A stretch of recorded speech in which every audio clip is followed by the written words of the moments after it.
So read this, bitches, at El Galt.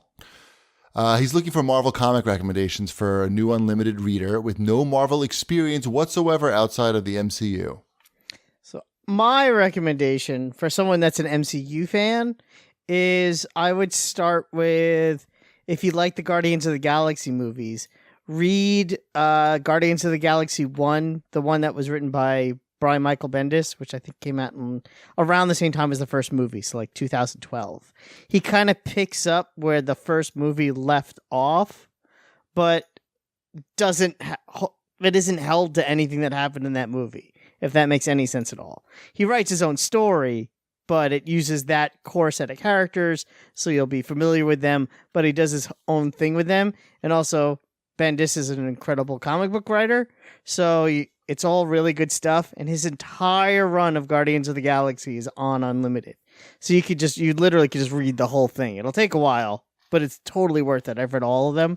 They're really good, and some fun stuff happens that can happen in the movies, mostly X-Men related stuff. And also I would recommend reading Champions, which is also really good, which sort of ties into what I know Shipwreck's recommendation is going to be because he spoiled it on Twitter. Well, I have multiple recommendations, but Vision is what I'm going to recommend. Yeah, and Vision leads into Champions, which is why. Because Vision that's just really good writing, and it's totally different than what you would get in the movies. Yeah, that is not a superhero. That's not a superhero book. It's kind of cool. No. Yeah, and additionally, I would, if you're looking for something kind of humorous and offbeat, I would say the Howard the Duck run that Chip Zdarsky did. Those are very good.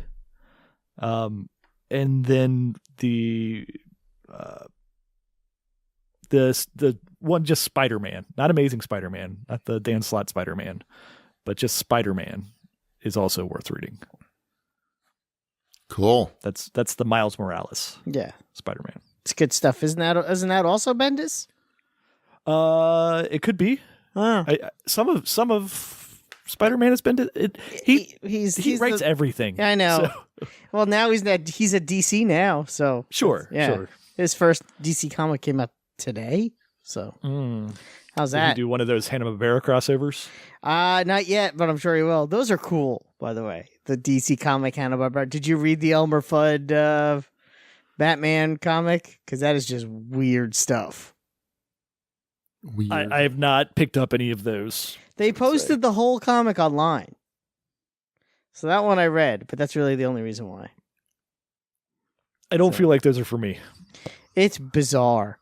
But lots of stuff on Unlimited. Enjoy it. It's something that's going to be difficult to get tired of if you enjoy reading comic books. We also didn't touch on the announcement of the new Spawn movie.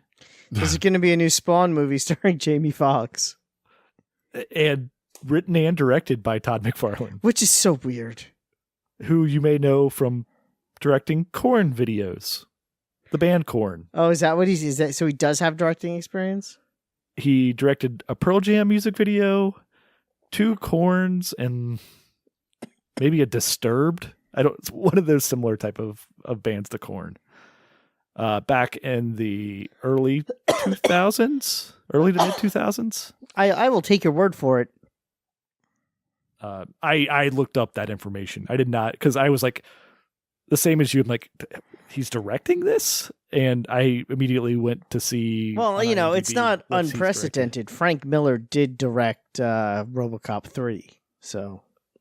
Sure. And that was a great film. I can just picture. You said your Todd ninja McFarlane would take care of RoboCop. I could just picture Todd McFarlane telling Jamie Foxx what to do. Yeah, right? It just doesn't seem yeah. And it's from what's the name of that? It's the studio or the production house that did like Get Out. Blumhouse, right? Blumhouse. Yeah.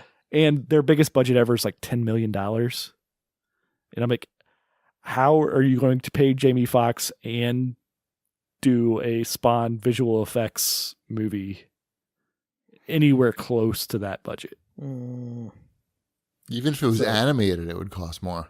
A lot more. Good luck. I'm looking forward to seeing how this turns out. I like Spawn. Just what? Yeah, I tried to watch the HBO one the other day. Still good.